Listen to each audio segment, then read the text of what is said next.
तनी? एगो इतना बड़ा कांड हो गईला के बाद भी आप सब शांत बैठल बानी? अरे होनी अनहोनी के बारे में काहे ना सोचते तनी आप सब? एकरा बाद भी मनुष्य के गांव में रहे दे तनी आप सब?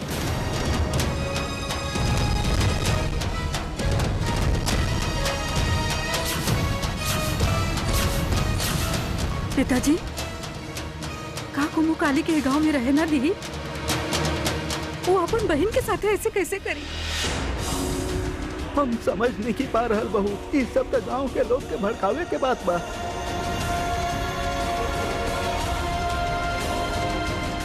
का जाने अभी लोग का बोली है, माधवपुर जैसन हालत न हो जाए।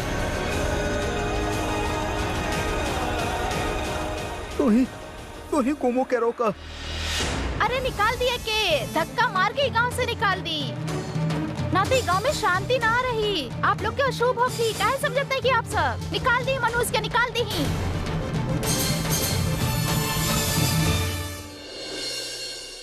का भइल पापा? का भइल तप्पू? जवाब काहे नहीं खे दे रहल? रंग ना जोन पूछ रहल बिया ओका जवाब दे। ना लागत बा यहाँ सबके पता चल गई, अब छुपा के कोनो फायदा नहीं खे। माँ, तू लोग तो सब कुछ जान ही चुकल बाड़ू, अब हमरा से कहे पूछ रहल बाड़ू? हमनी जौन जानत बानी उ त जानते बानी, लेकिन जमीन देखे में इतना दिन लागल तो के? ओकरा बाद कौनो खबर ना, कुछो ना। कहाँ बाड़े, कैसन बाड़े, हमनी के टेंशन ना होखी का? तू ही बतावा। ओह, एकर मतलब घर में अभी केहू के दीपक के बियाह के बारे में नहीं के पता चलल। संयुक्ता भी शायद कुछ नहीं की सुन ले, न तो माँ और प्रतिमा तो जान गई होती। तो के कहे के ही पड़ी, काहे तू ऐसन ना समझ जैसन काम कैले। अच्छा, हमनी के बारे में एक बार भी चिंता ना हो खल तो के? सॉरी माँ, असल में वो गांव के बहुत अंदर के इलाका रहे और वहाँ फोन के नेटवर्क भी ना रहे, यही से हम तू लोग के कॉल ना कर पाईनी। रहेदा और सॉरी बोले के कौनो जरूरत नहीं है। बहुत हो गई, थक गई हो पे, जा जाके नहाला जा। लेकिन भाई साहब, दीपू लौटला के बाद केहू से बात कैले बिना सीधा ऊपर चल गईल। का भइल हा ओके? दीपू वापस आ गई ना? दीपू कहाँ पापा? दीपू हाँ, दीपू कहाँ गईला? हाँ, हमके मिलने काहे ना देला? हाँ, दीपू कहाँ गईला माँ? हमसे मिलने बिना भी कहाँ चल गईला माँ? कहाँ गई? आपके लड़का के साथ आपके बात भइल है ना? वो जौन थाना में आयल रहे, आप सबके बारे में पूछत रहे, बल्कि एक्सीडेंट के बारे में भी पूछत रहे। दीपू खातिर इतना बेचैनी असल में संयुक्ता के नाटक बा। वाह संयुक्ता वाह, बहुत अच्छा एक्टिंग कर रहा बारू। बस कुमु बस, अब तक चुप हो जाओ। काली के नाम पे और झूठ मत बोला कुमु। झूठ काहे बोलब माँ? जौन हो रहल बा उ सबके सामने दिखाई दे रहल बा। हमका खुद से कहानी बना के बोले तानी? हम अभी भी कहा तानी आप लोग के निकाल दी ना तो बहुते बुरा हो कि आप सबके साथ थे।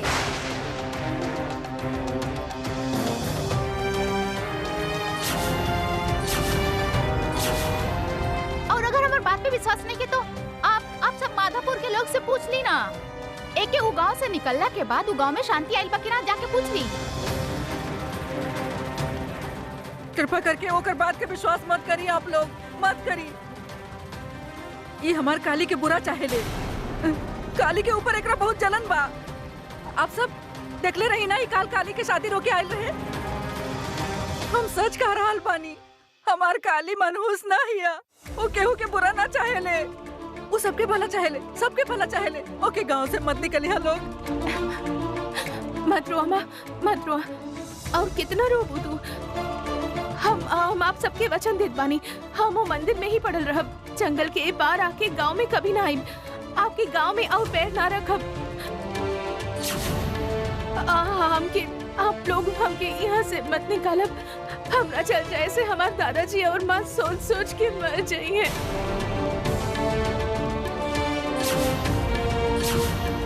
हमनी सब जरूर एके निकालब।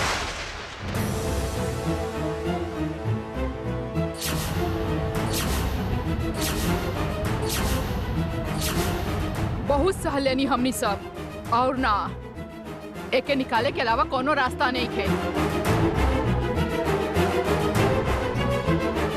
लेकिन तहरा के ना, तहरू शैतान बहिन के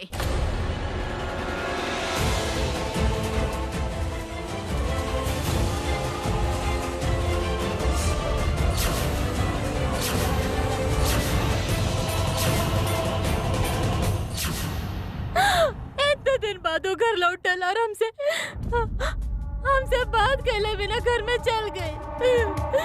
जो लड़का हमरा से बात कैले बिना एकदम रह नहीं के सकत, वो हमसे बात कैले बिना घर चल गए। ये सब का हो रहल बा, हमके तो कुछ समझ में नहीं क्या आ रहा। बहू रोआ मत, वो तो थक गई होगी। तू पहले शांत हो जा, ओकर बाद देखा जा। ना माँ, ऐसे ज्यादा थक के वो फौरन से लौटल रहे। सबसे पहले हमसे आके मिलल रहे और इतना दिन तक हमके फोन न कैलक। हम फोन कैनी तब भी न उठैलक। हम कौन गलती कैनी जे हमके इतना बड़ सजा मिल रहल बा। ऐसे मत करा दीदी, शांत हो जा। तू तो दीपू की टेंशन में प्रेशर की दवाई तक ना ले लू। तो चुप हो जाओ ना। अब हमारे प्रेशर के दवाई खाए के टाइम नहीं के। हम मर जा रहल बानी अपन टेंशन में। अब प्रेशर के दवाई ले। बहू तू प्रेशर के दवाई ना ले लू, तोहरा हाई प्रेशर बा। ऐसे ना करे के बहू, ऐसे ना करे के। ठीक बा, तू बैठा, हम दवाई के इंतजाम करत बानी, लेके आवत बानी। हाँ दादी माँ चली। माँ खातिर तो इतना करिए सकतानी ना, दवाई लेके आवतानी। सच में जोन दीपू माँ के नाम से पागल रहे, वह घर लौट के दीदी से बात ना कैलक। का हो रहल बाई?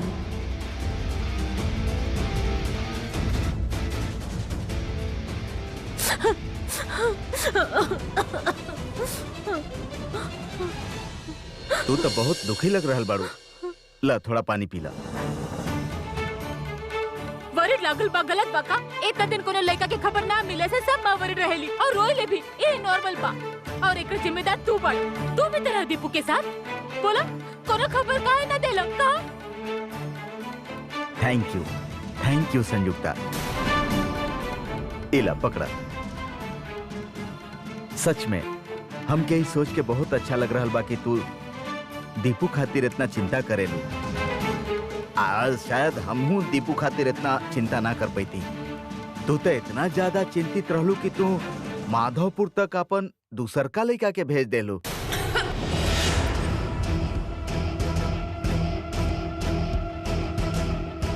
ये कोनो कम बात बा का?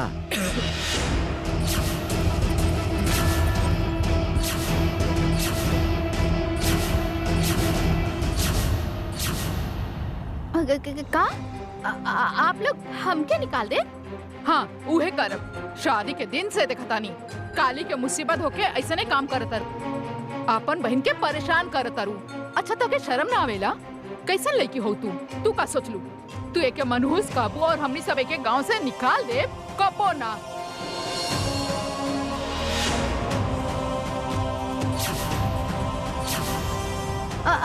आप लोग ना हमके गलत समझतानी। हम जब भाग के आइल बानी खाली आप लोग के भलाई सोच के ही ना, तो हमके का रहे। हम तो एकदम सच कहतानी। अगर एक गांव से निकाल दो ना तो आप लोग मुश्किल में कबो ना पड़ब। तब रो रो के कोनो फायदा ना मिली। चुप हो जा और कुछ मत कहा तू। हमनी के गांव के मंदिर बहुत दिन तक बंद रहे। काली आके ही खोल ले बिया। माँ के पूजा फिर से शुरू भइल बा। ये हमनी के गांव के लक्ष्मी हिया। तू का सोचलू? तू ओकर बुरा कहबो और हमनी सब सह लेब। अगर केहू भी काली के बुराई चाहलस ना तो हमनी ओके ना छोड़ब।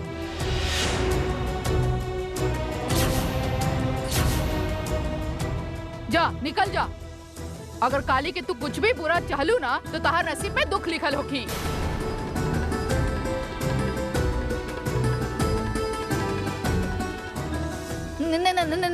ना मतलब हम तो असल में आपके अच्छा खातिर बोलनी और हम ही फंस गए नी। ये कहलस तोरा के अच्छा करे खातिर का हमने बोलनी। हाँ आवा कुमू हमने सबके अच्छा करा। ए निकल निकल। छोड़ दी होगी। ओके कुछ मत करी। कुमु तू तू जो रुका काली, तू इस सब में मत पड़ा। तू बिल्कुल चुप हो जा, हमनी सब के देख ले। अच्छा काम करे के बहुत शौक बना, पूरा जिंदगी खातिर ऐसा शौक मिटा दे। एकरा बात केहू के बुरा करे से पहले 100 बार सोचबू तू। नाना बहुत मेहरबानी आप लोग के। हम जानत बानी कि हमके आप सब लोग प्यार करीला। ई नादान पिया ना ई गलती कर देला। एकर ऊपर गुस्सा मत होखी। हाँ हमरा कहला से ओके छोड़ दी। कुमु कुमु तू अभी तक काहे खड़ा बाड़ू? तू जो ना जो। कैसन लेके हो तू? तहार बहन तहार इतना बुराई कैलस फिर भी तू ओके बचा ले लू। देख लेनी दीदी, हमार काली बहुत सीधा साधा ही आ। कभी केहू के बुरा नहीं के चाहेले, सबके भला चाहेले। काली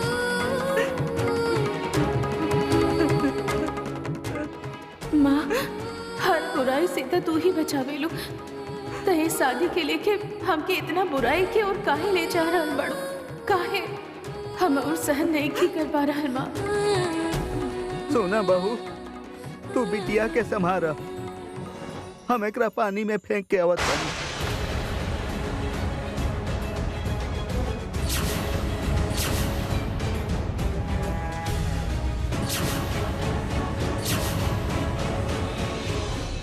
तो ठीक तो बाड़ू ना?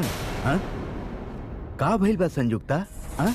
अचानक कैसे पानी अटक काहे गइल?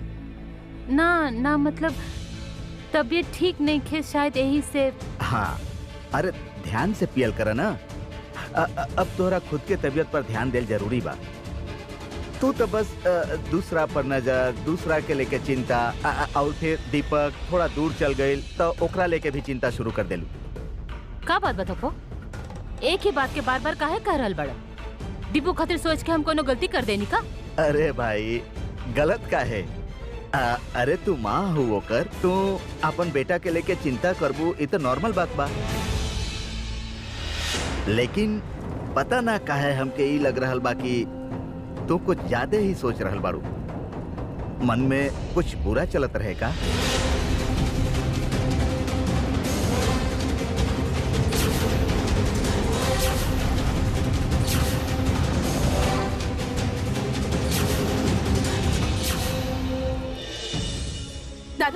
दादाजी मत जाइए। दादाजी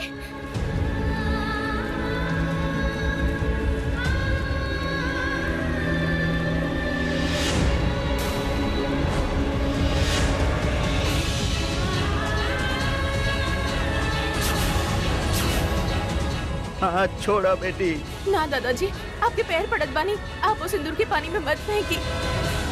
हमरा से इतना सब मत कह बेटी, हम तो हर बात नहीं की माने वाला। ऐसा मत बोली दादाजी, हम इसे ना पाए। हमार पति भले ही हमके पत्नी ना माने, हम तो इस शादी की कभी झूठ ना मानी दादाजी। ये सिंदूर ही तो हमारी उम्मीद बा, के सहारे हम बाकी के जिंदगी गुजार दे। इस सिंदूर के बल पर ही तो हम दूर से भी उनकर भलाई चाह पाए दादाजी। बहना बोली तू अभी उन लोग के भलाई ही चाहत बाड़ू, सहानुभूति दिखा रहल बाड़ू। कवन माटी से बनल बाड़ू तू बेटी? तोहार मन में गुस्सा नहीं खे? ऐसा नहीं को चाहत कि जे चाहे वो हो जाए उन लोग से?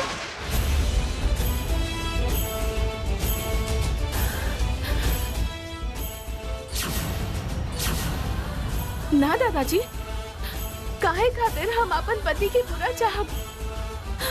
हम उनकर भलाई के अलावा और कुछ भी ना चाहे। हमके वो लोग से कौनो गुस्सा शिकायत कुछ भी नहीं के हमके। लेकिन हमके बा गुस्सा शिकायत सब कुछ बा, हमके सब कुछ। और इस सिंदूर के पानी में फेंक के हम उन लोग से सब रिश्ता तोड़ देहल चाहत बानी। ये हमारा आखिरी बात बा। ठीक बा, अगर यही होत बा तो हम खुद के जान ले ले।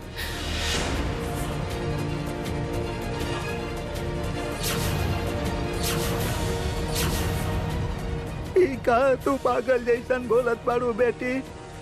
हाँ दादाजी, अगर हमार बात ना मान के आप सिंदूर के पानी में फेंक देनी तो हम भी पानी में डूब जाए और कभी लौट के ना आए। ये हमार आखिरी फैसला बा। बोली, हाँ, बोली आप सब का चाहत बानी, बोली। पिताजी और गुस्सा मत करी, वो सिंदूर के जौन करे चाहत दिया ओके उहे करे दी।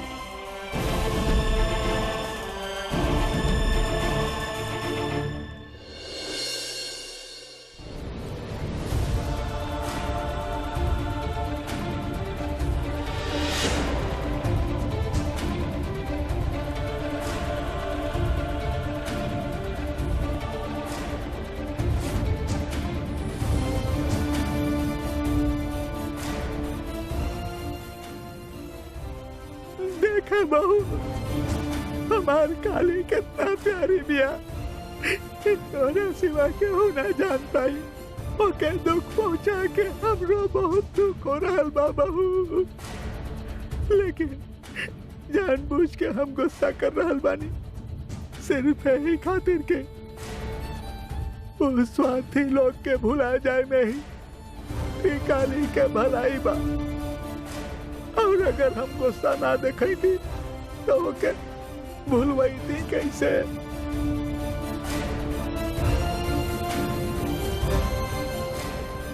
आज तक हम मॉम से कभी झूठ ना बोले रहे, लेकिन आज अगर वो पूछी है कि हमके का भइल, काहे हम इतना देर लगैनी लौटे में, तो हम का कहब उनकरा से।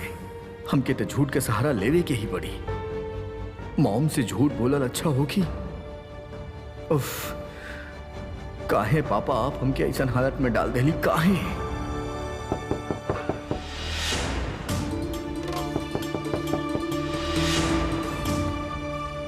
मॉम, ना ना, हमार शादी ना भइल रहे, हम ठीक बानी। शादी नहीं के भइल रहे हमार।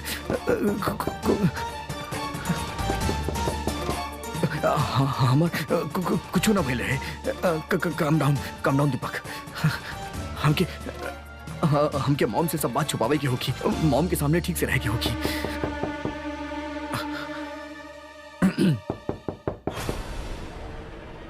मॉम तू इतना देर लगा ले दरवाजा खोले में।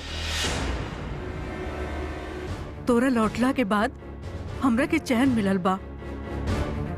उ जौन गुरुजी लिखले रहन तोरा पे दुविधा आवे वाला बा, ओकरा बाद से टेंशन में रही हमने सब।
भाई साहब के अताहार केहू के फोन भी ना लागत रहे।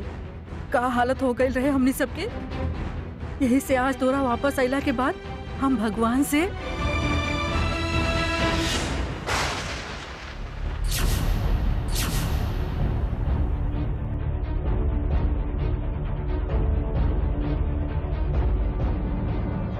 तो के का भइल दीपू? हाँ,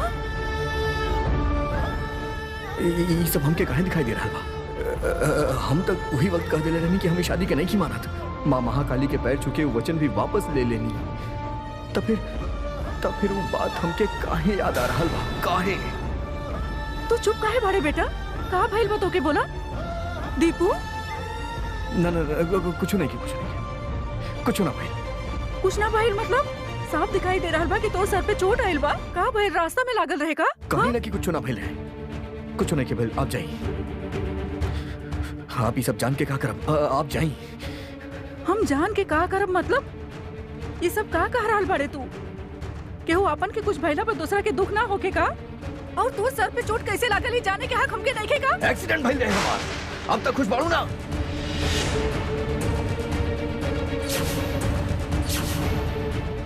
एक्सीडेंट? और कुछ जाने की इच्छा बात हर। और हाँ, अब हम बिल्कुल ठीक बारी। और भगवान के लिए ये बात केहू के मत बताइए आप, प्लीज। अब आप यहाँ से जा सकेंगे, कहता नहीं ना जाई। अरे ई का भैया, आपके एक्सीडेंट भइल रहे? कैसे भइल रहे? दादी जी, माँ, मामा जी, सुना तानी? ओह माय गॉड, रंगना, रंगना तो ये बात सबके बता दी। हम चाहत रहने की बात केहू ना जाने, ये एक्सीडेंट के बारे में केहू के ना पता चले, और पता भी चलल तो रंगना के पता चले। माय गुडनेस। पापा जी, पापा जी, बड़का भैया के एक्सीडेंट भइल रहे।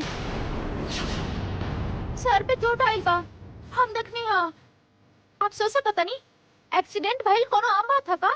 हमके बहुत टेंशन हो रहल बा। पापा जी, हम जाता नहीं, दादी जी के बता क्या होता नहीं। हाँ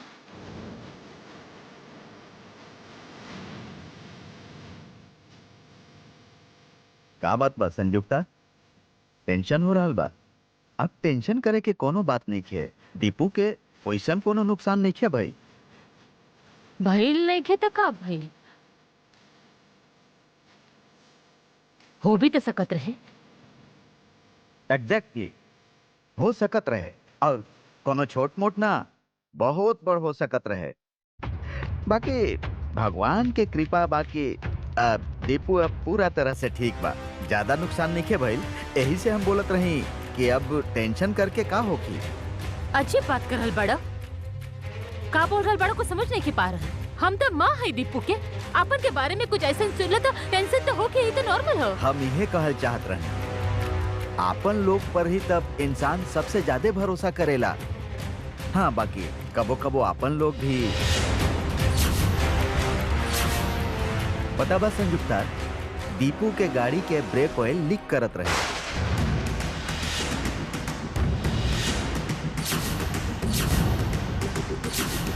और टायर भी खुल गिल रहे।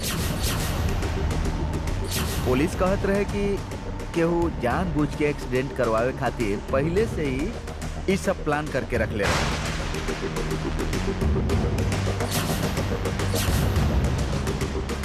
कितना अजीब बात बा ना बोला? दीपू जैसन इतना अच्छा लड़का खातिर जे सबसे प्यार करेला, सबके भला चाहेला, ओकरा साथे ऐसन घटिया दुश्मनी। दीपू ओ दिन ओह गाड़ी से माधोपुर जाई, ई बात तब बाहर के लोग के पता चले के गुंजाइश ही ना रहे बाना। जीजा जी दीदी के ऐसे चार्ज कर रहा बाड़े, दीदी तो फंसी ही, और अगर दीदी फंस गई तो हम हो फंस जाए।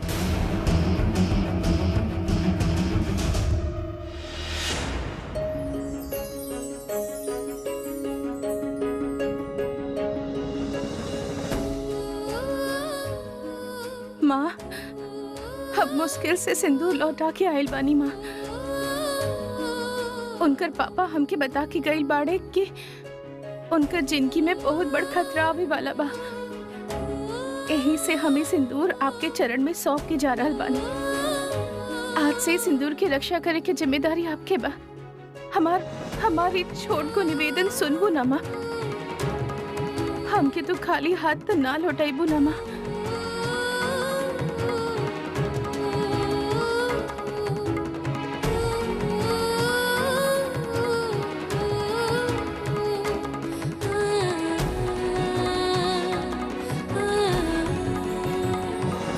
आप एकदम ठीक कहानी जीजा जी। This is a huge conspiracy there, बहुत बड़ साजिश भाई। बाकी हम कुछ और ही सोच रहे बानी कि ये कर सकत भाई सन का काम। केकर फायदा बा दीपक के अपन रास्ता से हटा के? तोहरा केहू पर शक बा का? एब्सोल्युटली बहुत सारा लोग पे शक बा, बहुत सारा। हे भगवान, मामा अचानक ही का बोल रहा बाड़े? खुद के बचावे खातिर कहीं हमनी के ना फंसा दे। बाप रे, एक दुगो ना, बहुत सारा नाम बा। जीजा जी, आप जरा ठंडा दिमाग से सोच के देखिए। आप बीमार बानी, आपके ऑफिस के सबसे सुपीरियर स्टाफ उस दिन के इंतजार कर रहा बाड़े कि कब आपके कंपनी की जिम्मेदारी थोड़ा थोड़ा करके वो आपके हाथ से छीन ली है, और यह बीच में दीपक आके ऑफिस ज्वाइन कर लेलस। बस उनके प्लान पे पानी फिर गई, और जब उनके प्लान पे पानी फिर गई तो उस सब मिलके प्लान कर ले कि दीपक के रास्ता से हटा दिल जाए। सिंपल। टोपो टोपो, अब रंगना का करल बिया? हाँ, दीपक के एक्सीडेंट भइल बा का? तो फिर तू हमके बतैले काहे ना? बता के भी का हो खितमा, तू लोग खामखा परेशान हो जाइतू, ओसे अच्छा रहल कि। अरे परेशानी तो और बढ़ गई। गुरुदेव के बात सच तो हो गई ना। वो बार बार कह देले रहन कि दीपक के साथ कौनो बड़ खतरा होखे वाला बा। ए बार तक कौनो तरह बच गई, एकरा बाद का होगी? रक्षा कवच के बिना ओके कैसे बचैबे? कहाँ से लैबे रक्षा कवच?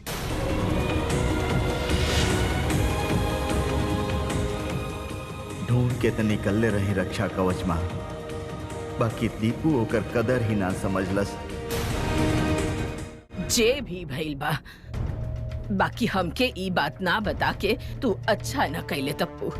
अब ई मन्नी की सुनला के बाद हमनी और परेशान हो जाती, चिंता करती।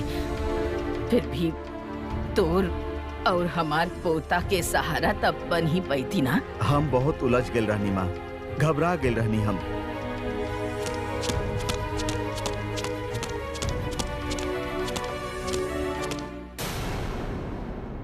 माँ के सामने आवे के ही पड़ी।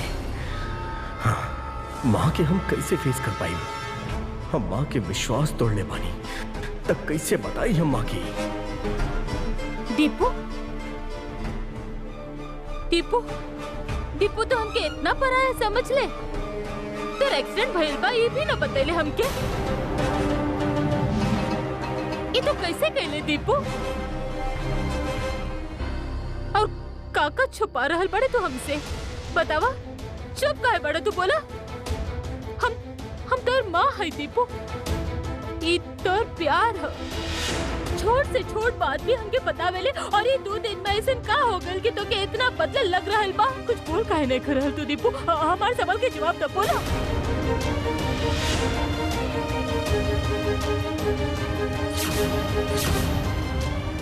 एकदम सही कर रहल बाड़ू दीदी, एब्सोल्युटली परफेक्ट। पूछत रहा ओकरा से, अंदर के बात खींच के निकाला। हमने की जान ही के पड़ी कि इतना दिन तक बाप बेटा मिल के का प्लान कैले बाड़े। सर झुका के खड़ा मत रह दीपू, बताओ तो के बतावे के ही पड़ी। तो इतना तकलीफ काहे देले अपन माँ के? काहे?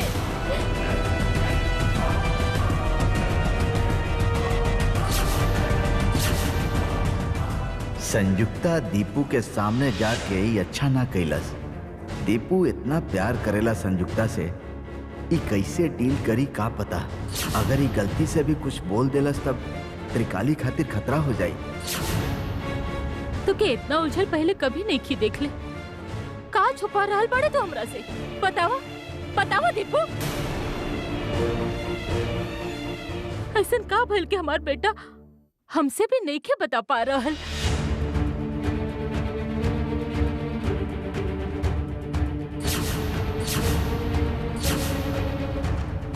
सच में दीपू ऐसन बर्ताव काहे कर रहल बा? दीदी से नजर नहीं के मिला रहल, दूर भागल चाहत बा, भइल का बा? लौटला के बाद दीदी से मिलले बिना सीधा ऊपर चल गई ना? कुछ बात तो जरूर बा। का भाई बेटा, तू जवाब काहे नहीं खे दे रहल? देख रहल बाड़े ना माँ के कितना ठेस पहुंचल बा। माँ जब पूछ रहल बाड़ी बोल, जवाब त दे। छोड़ दी माँ, ये कुछ ना बोली। हमारू अच्छा सा दीपू जेके माँ के कुछ बतेले बिना नींद ना आवत रहे, वो बहुत बड़ हो गइल बाने। हमरे गलती बा। अभी तक ओके छोटी समझत रही, सोचत रही कि माँ ही ओकर बेस्ट फ्रेंड बिया। हमरे गलती बा माँ।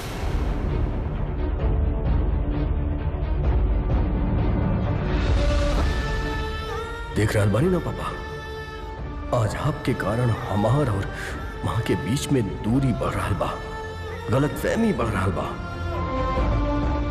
अगर माँ आज हमके गलत समझ रहल बानी, ये हमरा खातिर कितना दर्दनाक बा, वो आप कबो ना समझ पाई पापा। और हम आपके कबो माफ भी ना करब पापा, कबो ना।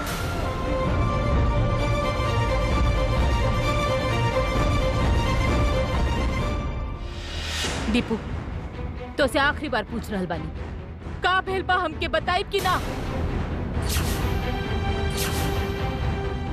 आहा संयुक्ता, अरे दीपू के अभी तबीयत ठीक नहीं है, काहे ओकरा पीछे पड़ल बाड़ू इस तरह? अभी ओके अकेले छोड़ द, आराम करे दो ओके।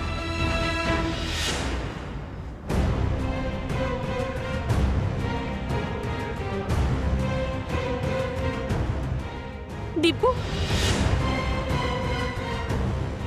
दीपक हमार हाथ से निकल गई। हमार हाथ से कोनो बुरा सपना तो नहीं देख रहा है।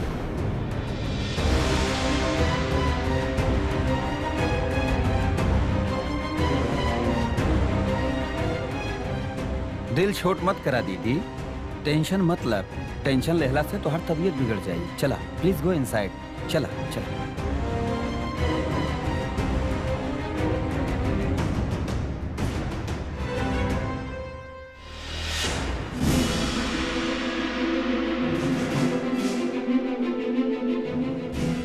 दीपू के ही बर्ताव बहुत अजीब लग रहा बा। काहे कहलक वो ऐसन दीदी के साथ? और लगत बा कि भाई साहब भी दीदी से पीछा छुड़ावल चाहत रहन। काहे? तका माधोपुर में कुछ भइल बा, कुछ छुपावे के कोशिश कर रहल बाड़ी।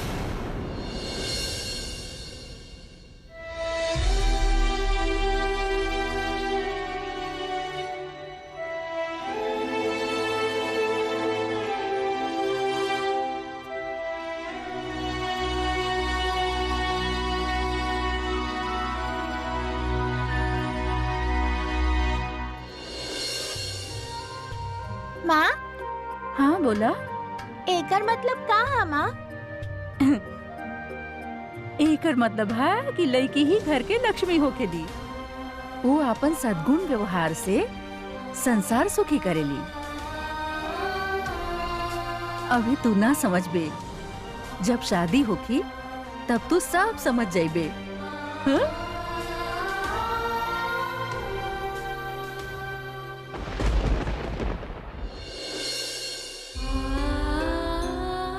काली, दूध गरम रहत रहत पी ले बेटी।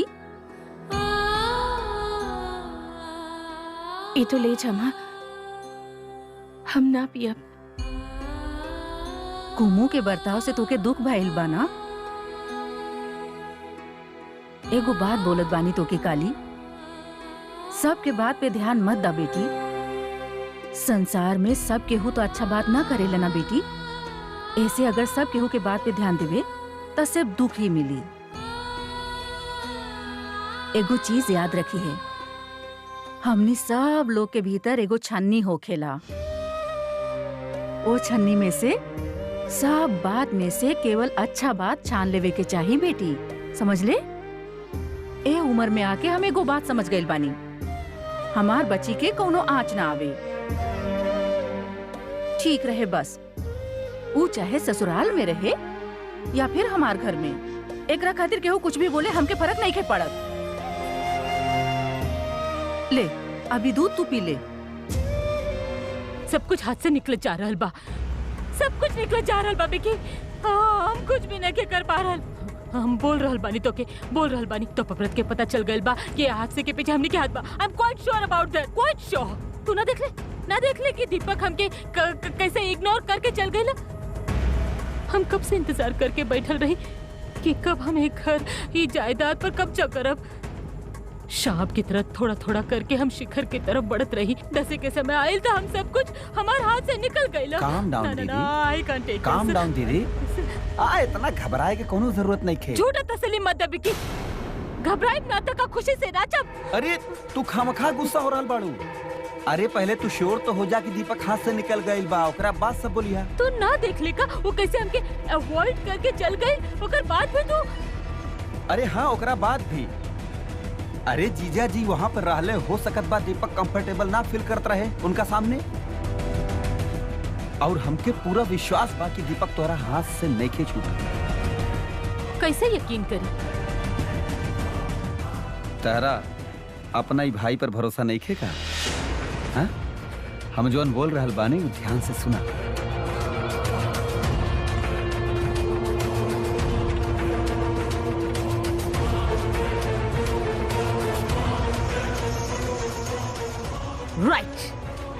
राइट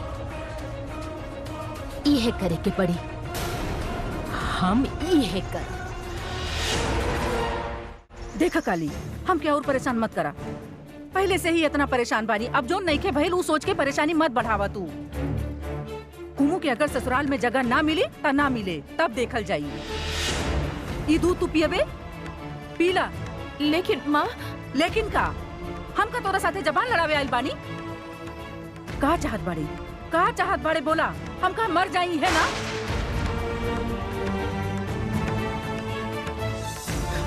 दूध रख अरे ले माँ- बानी, पिए के मन करे तब पी ली। माँ- हम जात बानी। माँ सुनत। रुक जा बिटिया।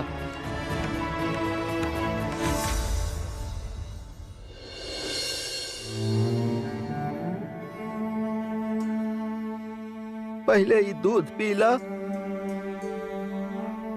पहले पीला ओकरा बाद चल जइहा। काल से कुछ नहीं खू खैले पीले, एक बूंद पानी भी नहीं खू पीले। ला दूध के गिलास, ला पीला। लेकिन दादाजी, माँ तो रोत रोत चल गई ले। हमके एक बार माँ से मिल लेवे दी। तो हर माँ यदि सुनी है कि तू दूध पी ले बारू तो वो बहुत खुश हुई है। पीला बिटिया, पीला के बाद चल जइहा माँ के पास।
जहर, जहर बा एमे।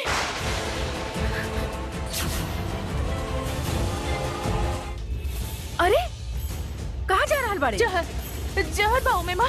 जहर? ई का बोल रहल बारू बिटिया? कहाँ बात जहर? हाँ जहर, जहर जहर। हमार सर के बीच में अचानक दर्द भइल और हम देखनी कि दीपक जी के केहू जहर पिला रहल बा। ओ तड़प रहल बाड़े। वो खतरा में बाड़े माँ, बहुत बड़ खतरा में बाड़े। हमके जाए की पड़ी उनके बचावे के। हम जा काली, कहाँ जाइबे तू? तोके उनकर घर के पता मालूम बा? या फिर उनके ये बात बतावे कि और कोनो रास्ता बा? बोला हमके। आओ हमारे साथ, आओ इधर। माँ हम सच कहीं तो असल में हमारी तबीयत ठीक नहीं है। हम तनी आराम करे चाहत बानी। प्लीज हम पे फोर्स मत करी। ना हम फोर्स करब तो क्या हमारे सवाल के जवाब देवे के ही पड़ी। तो घर में लौटले सीधा अपन घर में घुस गए। हम सब देखनी, हमके अवॉइड कैले जा रहल बाड़े। तो के का भइल बा दीपू, का भइल बा? का केहू तो से कुछ बोलक हमरा बारे में? बतावा ना, बतावा ना दीपू। ई देखी। हाँ? अच्छा बाना पिकू हमरा खातिर ले आइल बड़े। दीपू तू कहाँ जा रहल बड़े? तोरा कोनो सेंस नहीं का? देख रहल बड़े के इम्पोर्टेंट बात कर रहल बानी, अचानक हार लेके टपक गइलू। दीपू तू इतना उतावला काहे हो रहल बड़े? दीपू का भइल का?